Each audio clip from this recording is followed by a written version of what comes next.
បាទជំរាបសួរបងប្អូនបាទ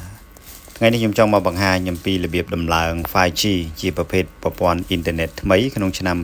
2026យើងនេះដែលប្រទេសកម្ពុជាយើងបានដាក់ឲ្យដំណើរការប្រភេទ 5G ឬក៏ថាប្រភេទអ៊ីនធឺណិតដែលលឿនបាទបំផុត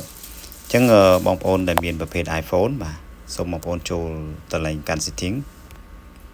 បន្តមកទៀតបងប្អូនចូលទៅកន្លែងពាក្យថា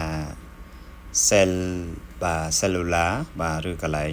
អ៊ីនធឺណិតទូរស័ព្ទហ្នឹងចុចមកបន្តមកទៀតបងប្អូនចុះមកខាងក្រោមបាទឥឡូវខ្ញុំមាន SIM 2ខ្ញុំប្រើ SIM 2អញ្ចឹងខ្ញុំចូលទៅ SIM ប្រភេទ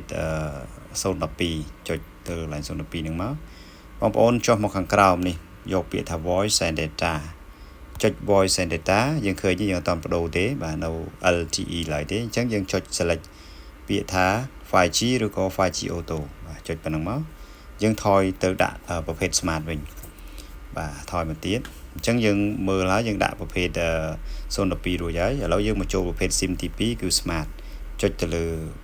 SIM ទី2 smart ហ្នឹងមកបងប្អូនកលេចមកកន្លែង voice and data ដូចគ្នា 4G ទេយើងចុចកន្លែងហ្នឹងមកបាទអញ្ចឹងយើង select ឡើងលើ 5G on ឬក៏ 5G auto បាទរួចរាល់បងប្អូនណាគឺបងប្អូនបានតម្លើងប្រភេទ 5G ដោយជោគជ័យសូមជួយចែករំលែកវីដេអូនេះដើម្បីឲ្យបងប្អូនដែលមិនទាន់ចេះតម្លើងបាទគាត់បានដឹងអំពីចំណេះដឹងនេះផងបាទសូមអរគុណ